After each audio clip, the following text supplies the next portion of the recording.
kananay, ngayon gagawa tayo ng samgyupsal sa bahay. Kasi walang restaurant na bukas ngayon. Gusto namin kumain ng samgyupsal. Pero ito, hindi naman mahal. Konting mga gulay lang.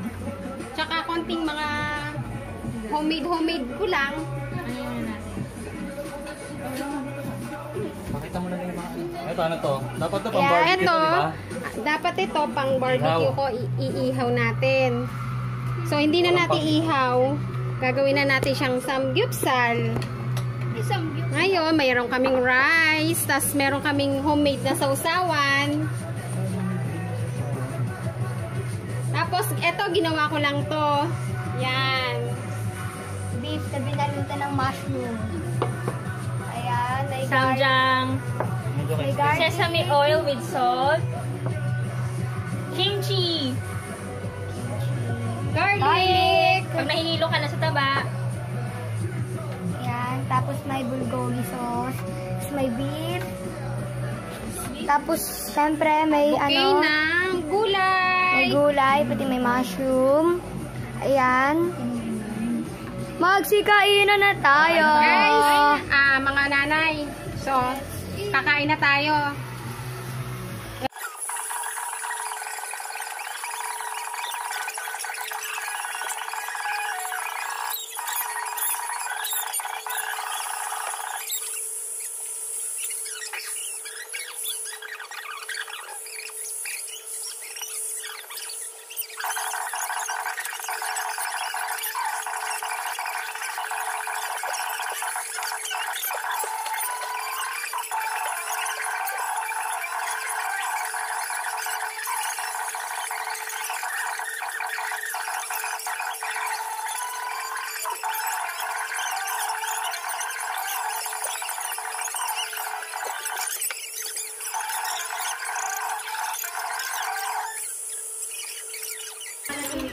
Ang sarap ng kain namin. Wow!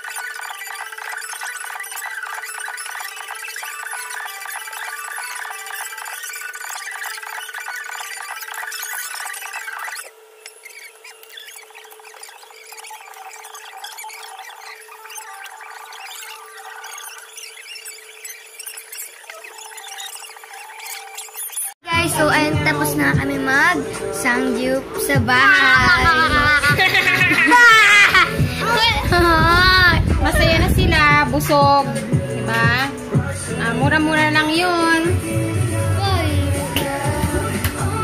Sarap. Tumula ni tita yun.